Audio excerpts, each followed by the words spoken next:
Hello, everyone. Welcome to our coffee talk.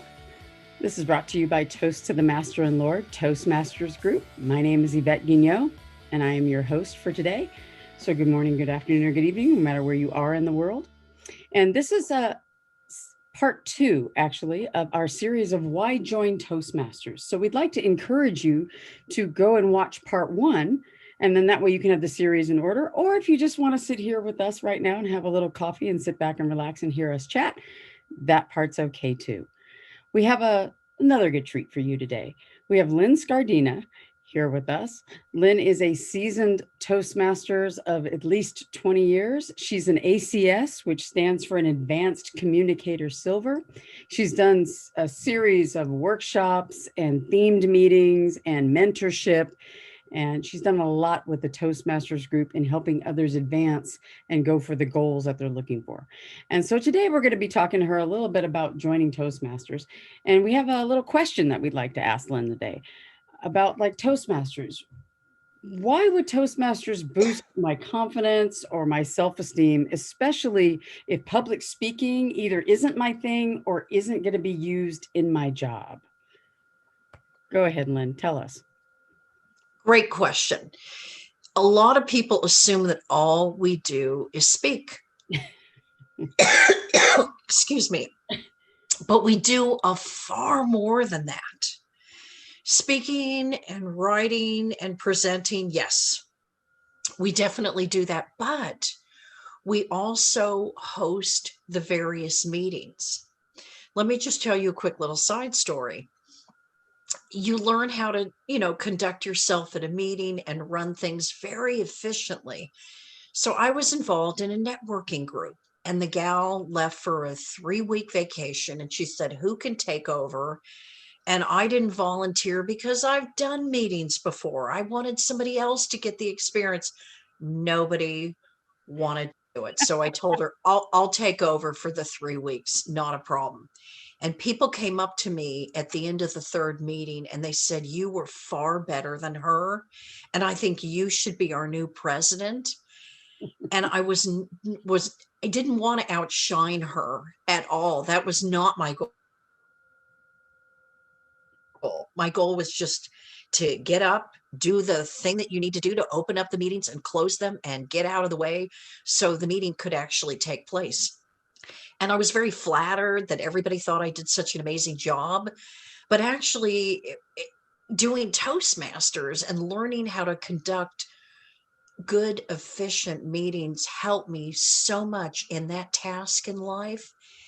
And it's helped me in so many other ways in life.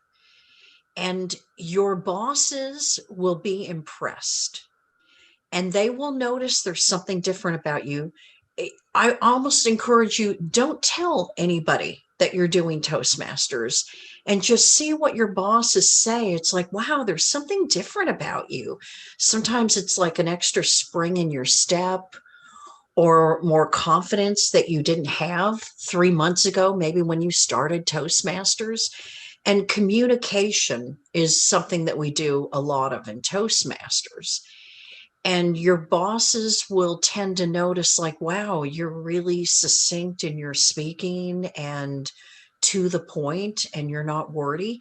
Because we learned something in Toastmasters. If you are a big user of the words and so, and though we call them filler words, you actually learn in Toastmasters not to use those filler words. And we'll even teach you some techniques of what to do when you're waiting for the words to come to you. Sometimes what I do is I'll repeat the question. And just in repeating the question, saying those 9 words, whatever the question was, or 15 words, that gives my brain time to think about, okay, how am I going to answer this?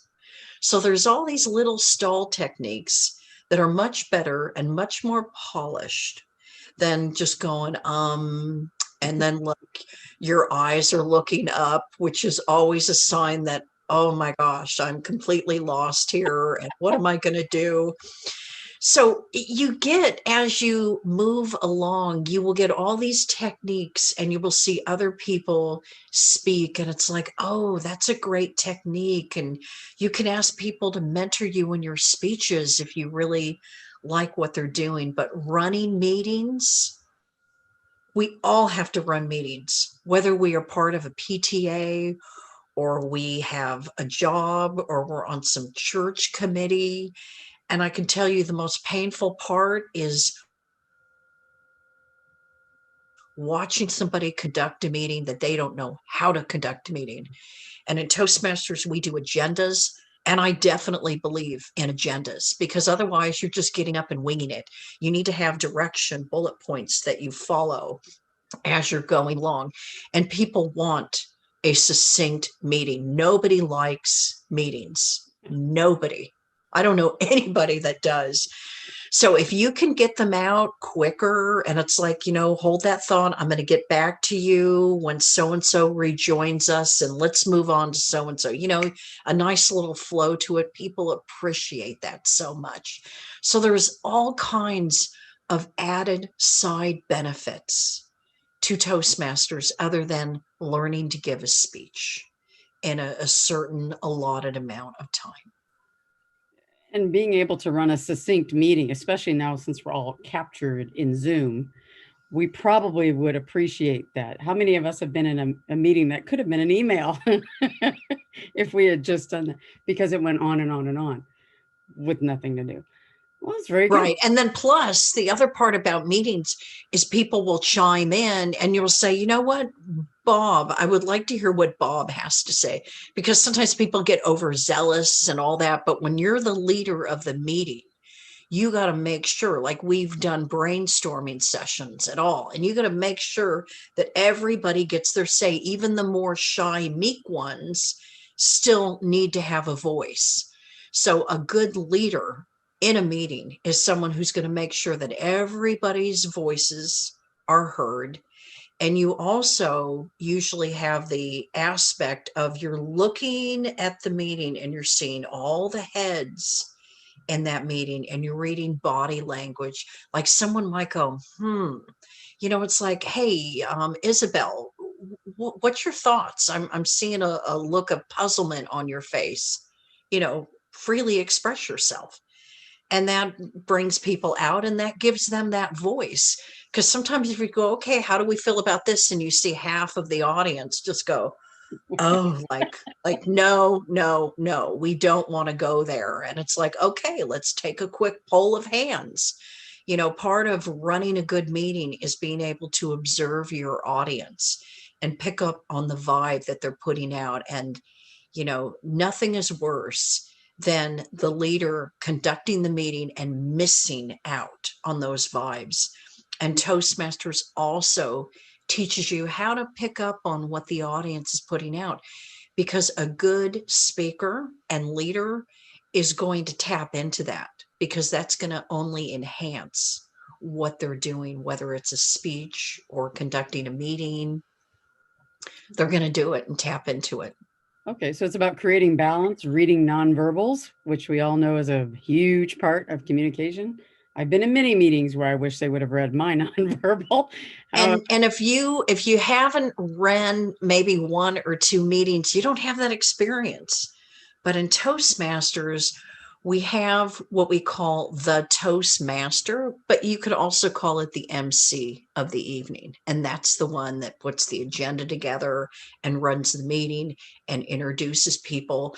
And you don't get that after doing a meeting once or twice. You get that after repeated times. So even if you join Toastmasters, you're not a seasoned pro after a year, because it takes a good many times trying before you've mastered the art of hosting a good, productive meeting.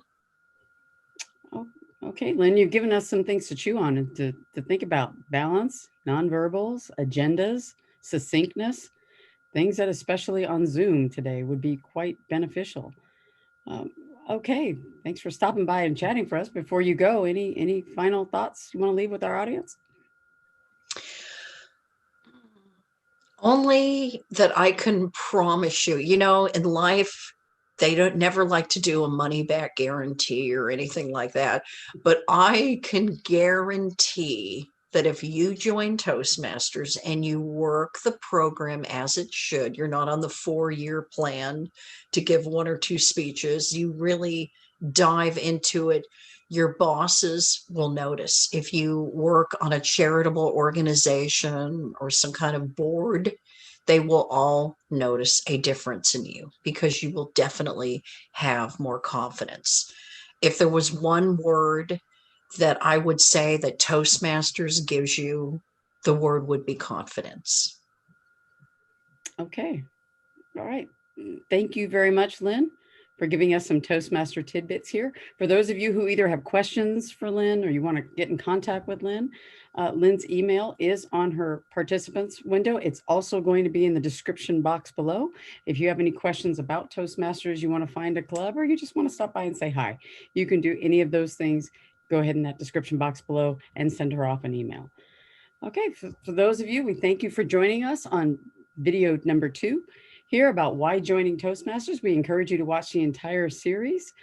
On behalf of Toast to the Master and Lord and Toastmasters, thank you for stopping by. We hope you have a good morning, good evening, good afternoon, wherever you are in the world. Thank you, Yvette.